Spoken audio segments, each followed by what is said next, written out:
जिले के उपाध्यक्ष हैं।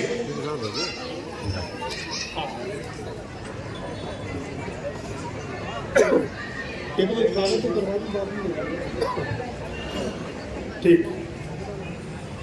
और अब मैं यहाँ के हमारी विकास बोबी से कहूँगा, वो भी पुष्प गुच्छ देकर के तालियों से स्वागत बहन जी का। मैं आप सभी लोग यहाँ पर 4 बजे से बैठे हैं। हुए घुसपैठियों का वोटिंग कार्ड बन जाए ऐसा दुस्साहस किया, इसलिए आपकी जिम्मेदारी और बनती है कि जो आम आदमी पार्टी आपके अधिकारों पर घुसपैठियों का कब्जा जमाने की कोशिश करवा रहे थे, उनके कानों तक मां भारती का गुंजन गर्जना पहुंचे तो पूर्ण श्रद्धा के साथ दिल की गहराई से पूर्ण निष्ठा से बोलिए भारत माता की जय।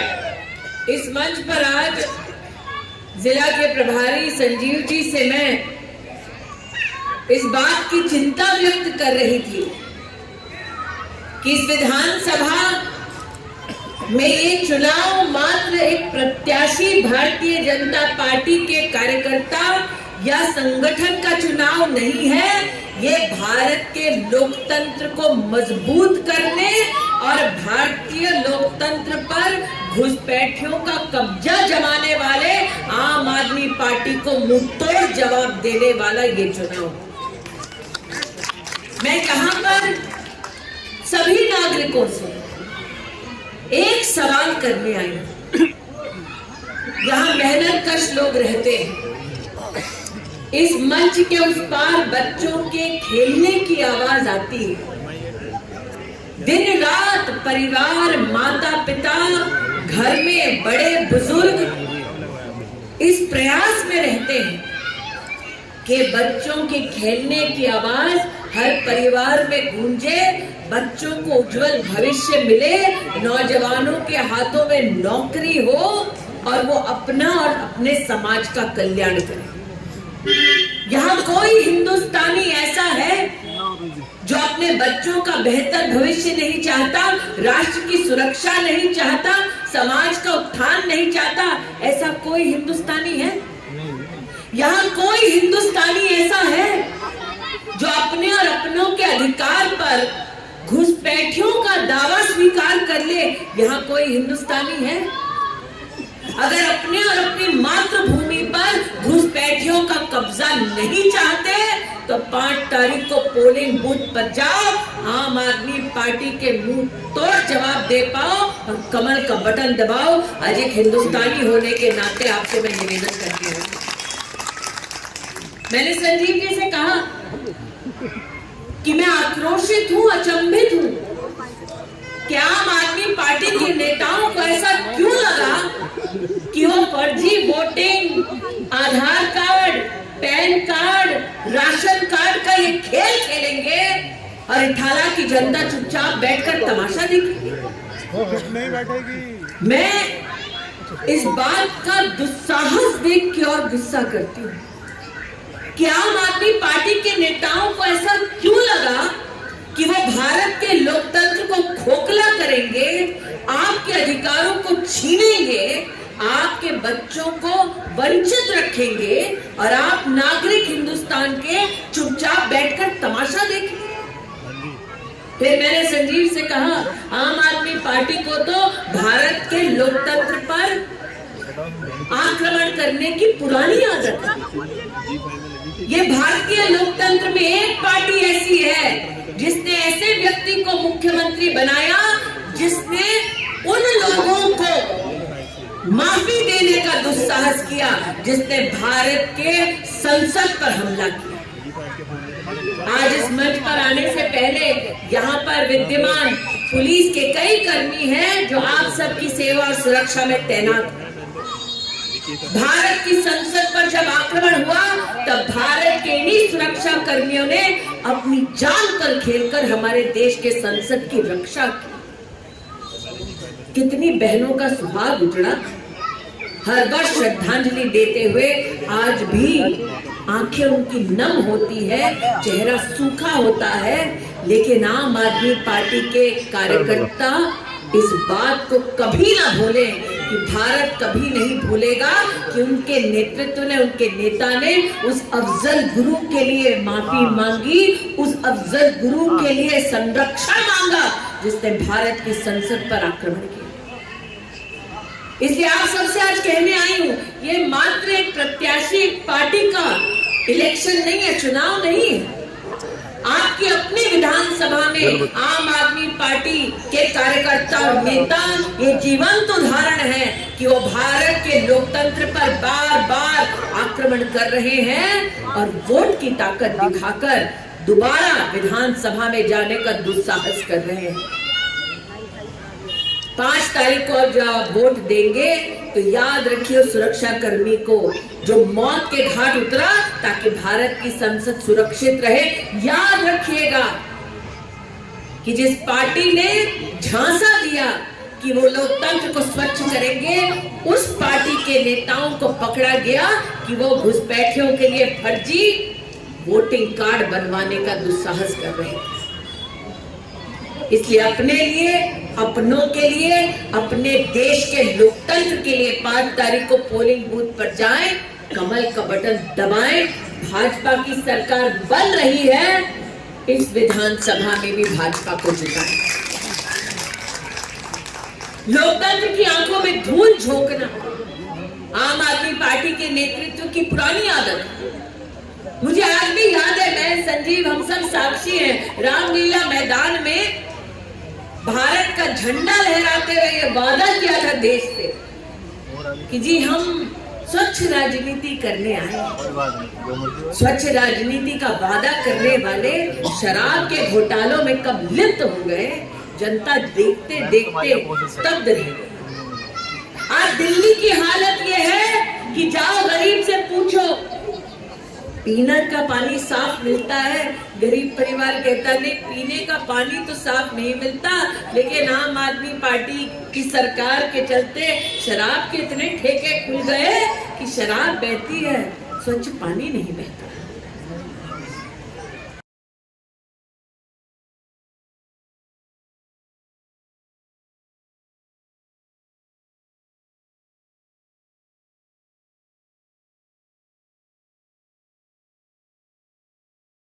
तो नहीं दिया हमको, अपने लिए शीश महल जरूर बना लिया।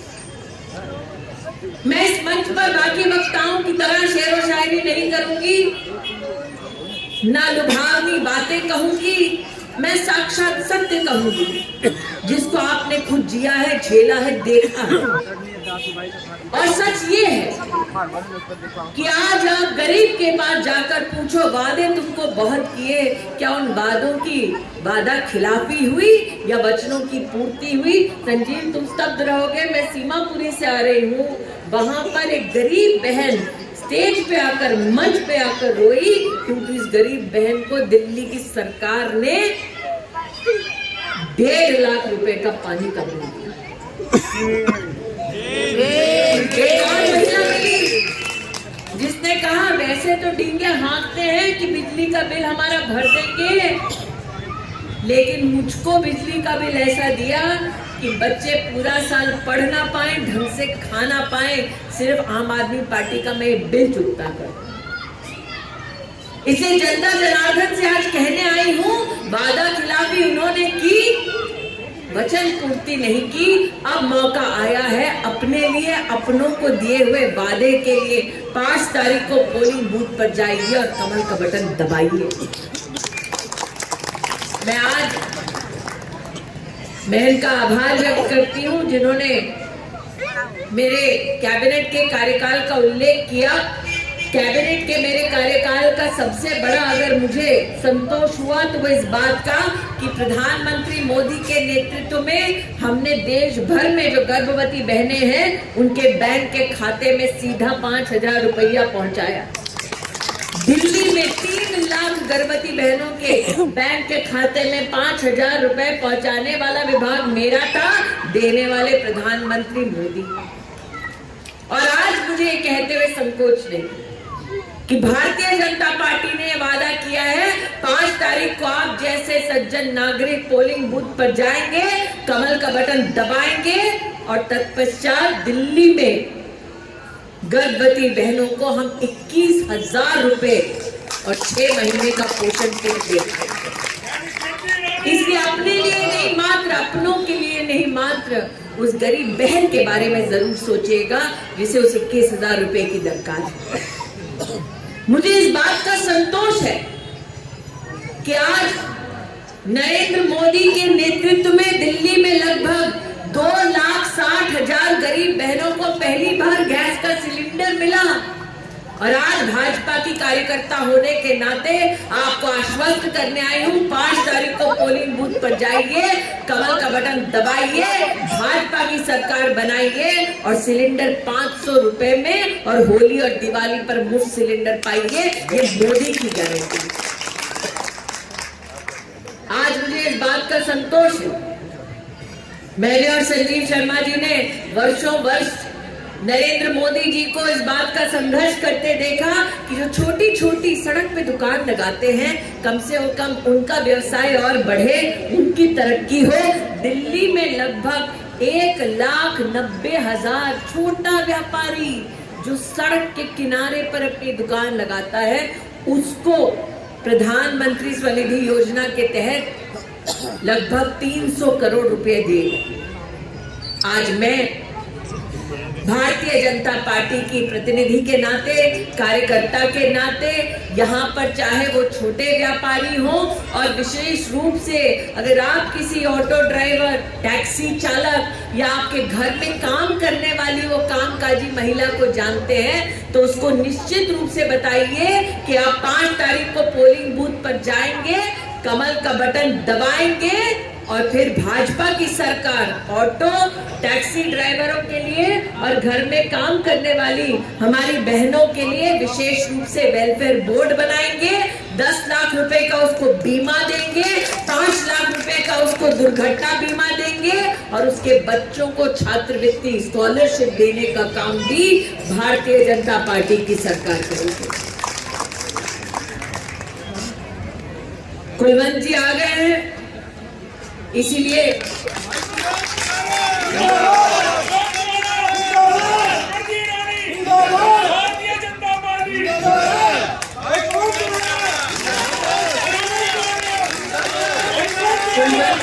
स्वागत में एक प्रश्न और करती हूँ। यहाँ कितने लोग बैठे हैं जो चाहते हैं गरीब के बच्चे केजी से लेकर पीजी तक, मतलब पोस्ट ग्रेजुएट तक पढ़ाई कर ले? कितने लोग हैं? पक्का?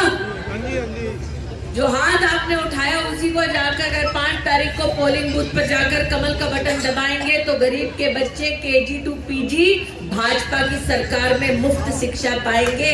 शिक्षा का दान दीजिए, 5 तारीख को कमल का बटन दबाइए। आज ये निवेदन करते हैं। यहाँ बड़े बुजुर्ग कुलवंत जी यहाँ आपको आशीर्वाद दे रहे हैं। अब जब बड़े आशीर्वाद देते हैं तो छोटों का काम है आशीर्वाद के एवज में उनको भी कुछ देना पड़ता है। तो मैं आज आपसे कहने आई हूँ, जो बड़े हैं और जो बड़ों की सेवा में छोटे हैं, क्या 5 तारीख को पोलिंग बूथ पर जाएंगे, कमल का बटन दबाएंगे, घर के बड़े बुजुर्ग 10 लाख रुपए की आयुष्मान भारत की व्यवस्था भारतीय जनता पार्टी की सरकार से पाएंगे।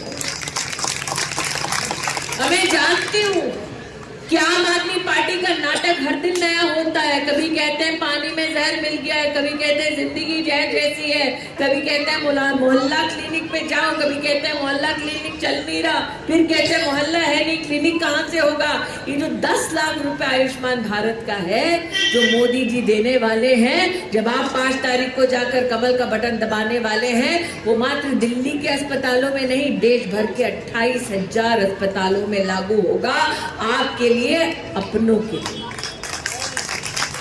आज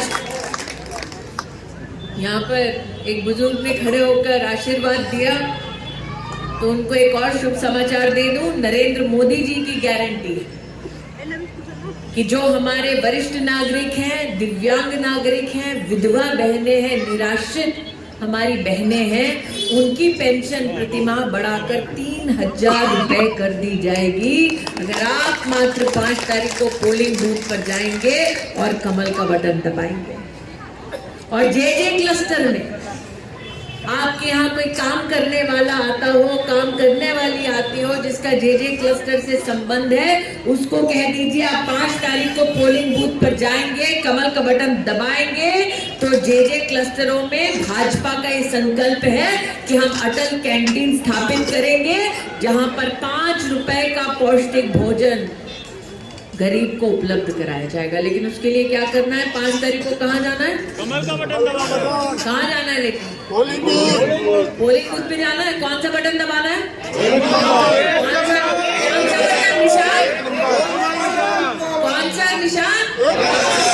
कौन सा निशान? प्रत्याशी का नाम? प्रत्याशी का नाम? प्रत्याशी का नाम? पार्टी का नाम? पार्टी का नाम? कुलवंत जी पब्लिक है, सब जानती है।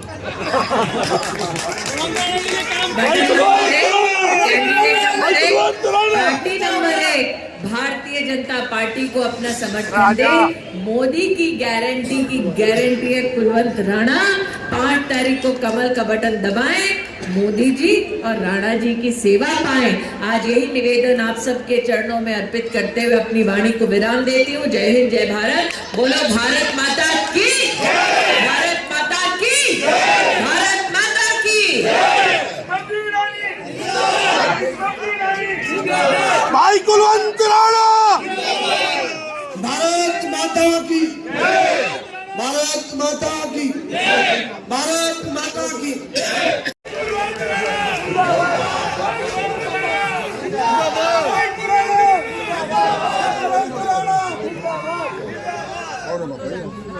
भाई कुलवंत राणा जिंदाबाद, भाई कुलवंत राणा जिंदाबाद।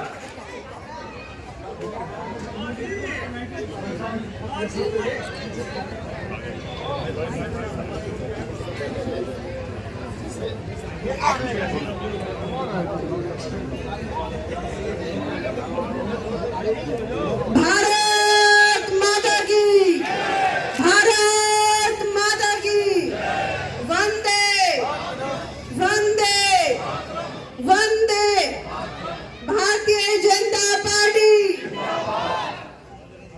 विधायक कुलवंत राणा जी शॉल पहनाकर व्यक्तिगत और शिविर काम, उसके अलावा 10 साल से पेंशन नहीं हुई, 11 साल से कॉलेज पर तय कर दिया था, कॉलेज नहीं बढ़ पाया। 11 साल पर तय किया था बुधवार में पार्क बंटा था, पार्क नहीं बढ़ पाया। विजयलाल में एक योजना बनाई थी सीवर की, 100 करोड़ की योजना थी, उसमें घोटाला कर दिया। बुधवार में घोटाला, सड़कों में घोटाला हो गया। तो आप सब ये घोटाला पार्टी है और बुधवार में, विजय बिहार में यहाँ जिस व्यक्ति को आपने चुना था उसको पोपट बोलते हैं। क्या बोलते हैं? पोपट। और पोपट ने विधानसभा कर दी चौपट। 11 साल पिछड़ गए हम लोग। हम लोगों को ये विधानसभा विकसित बनानी थी, जिस प्रकार से हमारे मोदी जी ने कहा विकसित राष्ट्र बनेगा।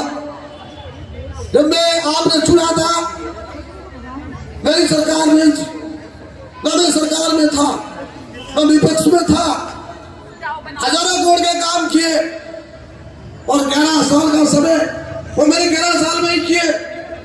और ये व्यक्ति 11 साल में इसने क्या किया मुझे बता दो बस। 11 साल से गवा दिए। सरकार का मिल रहा है, किसका मिल रहा है? सरकार का। और परिणाम जीरो, परिणाम जीरो। तो कैसे कैसे लोग हैं दिल्ली में। जब ये व्यक्ति आया, एक गाड़ीकार ने इसको एक गाड़ी बना के दे दी। जब फिल्म बनती, डायरेक्टर गाड़ी सुनता है, गाड़ी पर पढ़ता है, गाड़ी के आधार पर फिल्म बनती है। अगर गाड़ी अच्छी होती है तो डायरेक्टर गाड़ी को अप्रूव करता है और उसके बाद डायरेक्टर एक्टर को चयन करता है और चयन करने के बाद फिल्म बनती है। तो इस व्यक्ति ने एक फिल्म बनाई कि मेरे को चाटा पड़ेगा, सोजन की दवा लगाऊंगा। उसके बाद राजघाट बैठूंगा और जितने भी मीडिया के लोग मुझे फोकस करेंगे और वो दिखाएंगे खांसूंगा झूठी और लोगों को इमोशनल ब्लैकमेल करूंगा और इमोशनल ब्लैकमेल करके दिल्ली के लोगों को समझदार दिखा करके लोग सत्ता में आ गए। 67 विधानसभा प्रचंड बहुमत के साथ ये लोग सरकार में आए। दिल्ली के लोगों को इन्होंने क्या दिया? 18 साल का बच्चा है उसको शराब पिए इसकी अनुमति दे दी। जो 22 साल के बच्चे को अनुमति थी 18 की कर दी। महिलाओं को शराब पिलाने की अनुमति दे दी। शराब खरीदने के लिए ठेके खोल दिए अलग से महिलाओं के लिए। उसके अलावा शराब घोटाला किया। उसके साथ साथ इन लोगों ने क्या किया? दिल्ली के लोगों को गंदा किया पानी और सीवर जाम हो गए, सड़कें गई टूट। तो जब भी कोई आपके बीच में आए, अरे केजरीवाल तेरी यही कहानी मैं नाम लेना चाहता था, तेरी तो सुधर गई जिंदगानी, तूने बिगाड़ दी हमारी जिंदगानी, बेईमान तेरी अब दूर हो जाएगी बेईमानी। अरे समय आए बेईमान की बेईमानी दूर करने का। तू बेईमान ईमानदार है, पोस्ट लगाते शर्म तेरे को नहीं आई, लिखता है ईमानदार केजरीवाल। अरे ना ईमानदार तू तेरा मंत्रिमंडल में कोई आदमी है और तूने ही कहा था कि मैं जब मुख्यमंत्री बना कि मेरा कोई एमएलए चोरी करेगा तो मुझे अंदर कर दे, इस एमएलए को मैं भी चोरी तो मुझे भी अंदर कर देना। तूने घोटाला किया 2000 करोड़ का, स्कूलों में घोटाला किया और दवाई में घोटाला किया, सड़कों में घोटाला किया, सब जगह घोटाले किए, मोहल्ला क्लिनिक में घोटाला किया। तो कुल मिलाकर के जिस प्रकार की सोच के साथ सपनों के साथ दिल्ली की जनता ने प्रचंड बहुमत दिया था, बदले में दिए गंदी हवा, प्रदूषण, 11 साल आयु घटा दी और हर महीने 1000 लोग मारे जाते हैं। 1000 लोग पूरे साल में 12000 लोग। आप गूगल की रिपोर्ट चेक कर लो, नेट पे चेक कर लो, सब चीजें आपके सामने आ जाएंगी। सबसे बड़ी बात कि आप तो बहुत उत्साह के साथ सरकार बनाई थी, लेकिन बाबा जी का ठुल्लू मिला 11 साल में क्या मिला दिल्ली को? कहाँ गए वो साफ नीयत, कहाँ गई वो ईमानदारी? आपने बड़े लोगों पर आरोप लगाए थे चोर है, चोर है, ये चोर है। किसी को पकड़ा गया? किसी को पकड़वा पाया गया? लोगों ने मानहानि का केस डाल दिया, उसने माफी मांगी अपनी सबसे। दिल्ली में परिवर्तन नहीं हो पाया। मैं जो कहना चाहता हूँ ये कहना चाहता हूँ, माननीय मोदी जी का लाभ ले लो दिल्ली के लोगों। हरियाणा सुधर गया, राजस्थान सुधर गया और उत्तर प्रदेश आपके सामने सबके सामने किस प्रकार से आगे बढ़ रहा है। अगर मोदी जी की सरकार दिल्ली में नरेंद्र की सरकार बढ़ेगी तो जो आपकी गंदी आवाज साफ होगी कि नहीं होगी? साफ होगी कि नहीं होगी? जो सड़कों पर ट्रैफिक जाम है उससे निजात मिलेगी कि नहीं मिलेगी?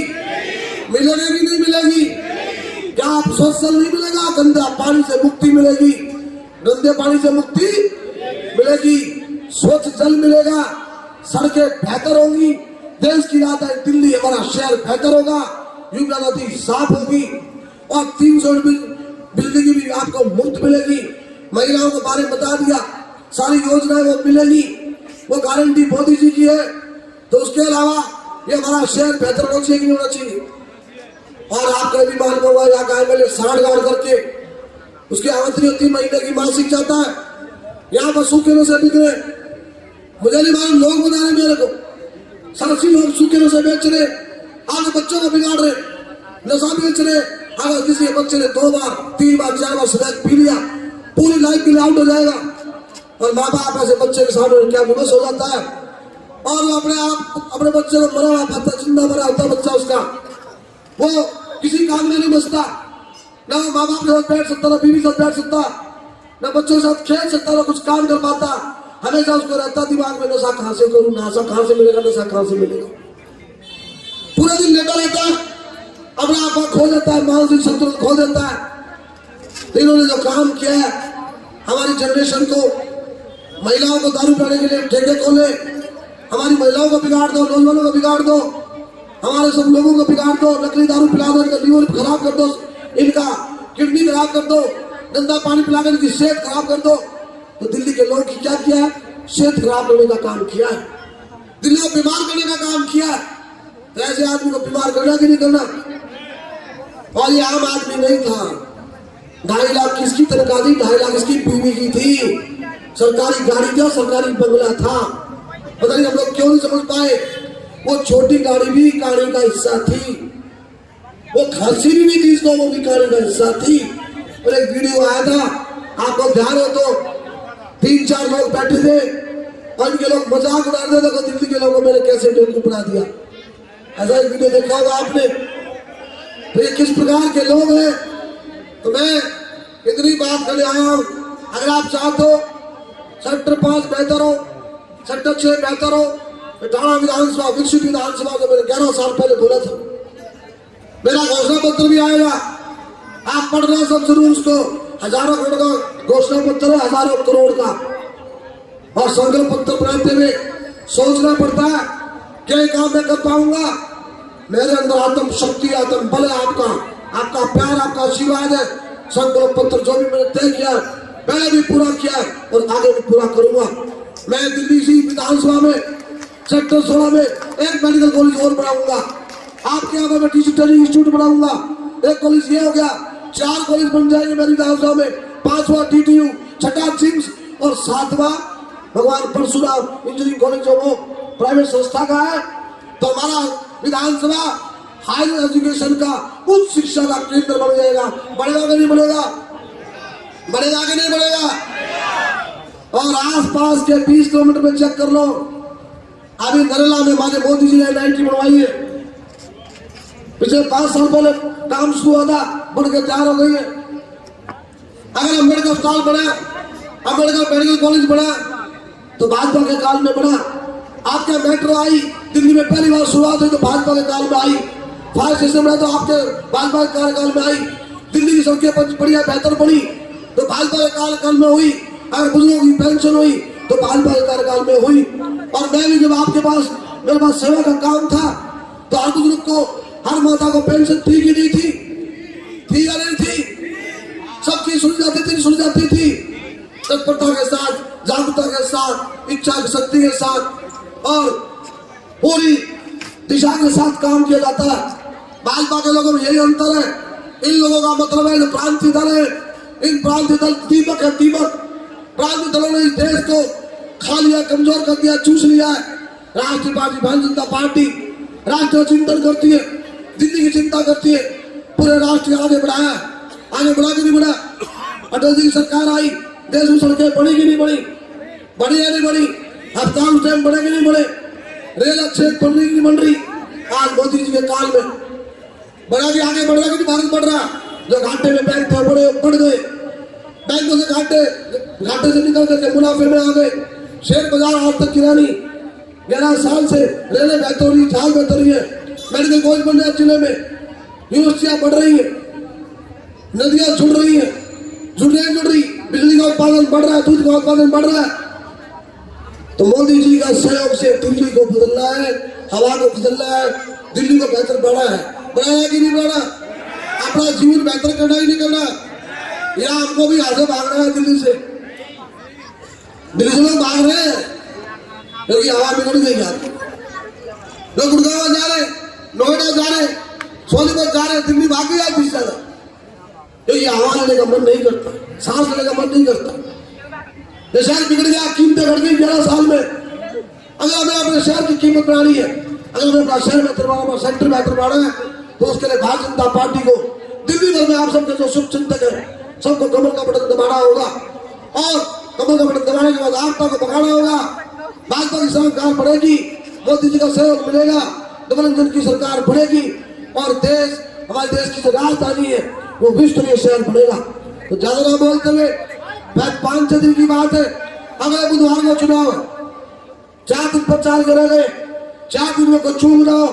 जो लोग सब यहाँ बैठे, अगर जाए टोली बनाए 2-2 की, 3-3 की, 4-4 की। अगर सीढ़ियाँ है, फ्लैट है तो सीढ़ियाँ बांट लो 2-2। अगर हमारे मकान है, प्लाट वाला एरिया, तो गली बांट लो। टोली बना के घर घर जाओ, नमस्ते करके आओ, सबको समझाओ कितने नंबर पर बटन है, कमल का बटन है। और दिल्ली को बचाना है तो कमल का बटन दबाना होगा, ये सबको समझाना होगा। तब वहां पे कैसे वोट डालेगा? किसी घर में जाओगे नहीं, पर्चा फेंकोगे नीचे से, कोई वोट नहीं देगा। तो घर घर जाओ, सबको समझाओ, कमल का बटन दबाओ, दिल्ली बचाओ, दिल्ली को बेहतर बनाओ। इस प्रकार की मुहिम 4 दिन और चलाओ। ऐसा मेरा आग्रह है। मैं देर से आया, मेरी बैठक थी पीछे सम्राट चौधरी उप मुख्यमंत्री। अगर आपको हमारा ये वीडियो पसंद आया हो तो लाइक करें, कमेंट करें और चैनल को सब्सक्राइब करना बिल्कुल ना भूलें।